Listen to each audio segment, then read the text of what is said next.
En fait, si vous deviez lire tout ce que vous avez accepté, cela vous prendrait un mois entier par an. 180 heures chaque année, pour être précis. Et d'après le Wall Street Journal, les consommateurs perdraient 250 milliards de dollars par an à cause de ce qui est caché dans ces contrats.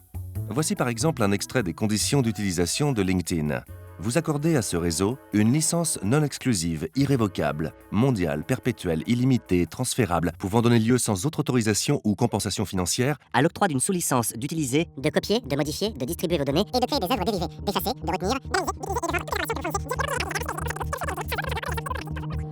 En clair, vous cédez tout à LinkedIn et à perpétuité.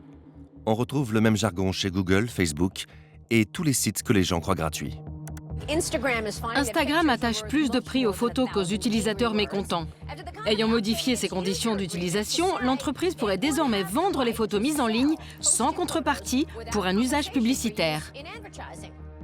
Et même si vous payez, ces entreprises peuvent vous faire accepter absolument n'importe quoi. En 2009, une société britannique, GameStation, a insidieusement, mais pendant 24 heures seulement, ajouté une clause à ses conditions de vente. Une clause qui ne vous réclamait pas d'argent, mais stipulait, en passant commande sur ce site, vous acceptez de nous accorder l'option non cessible de réclamer votre âme immortelle, maintenant et pour toujours. Ce contrat n'est resté en ligne qu'une journée, mais 7000 personnes ont accepté de vendre leur âme à GameStation.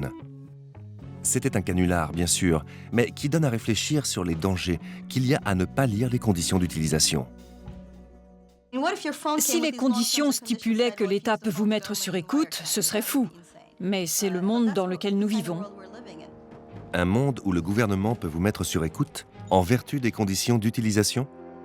Si on examine celle d'un iPhone, on ne trouve aucune mention de mise sur écoute. En revanche, AT&T indique qu'il peut se servir de vos données pour enquêter sur des activités illicites, les empêcher ou les contrecarrer.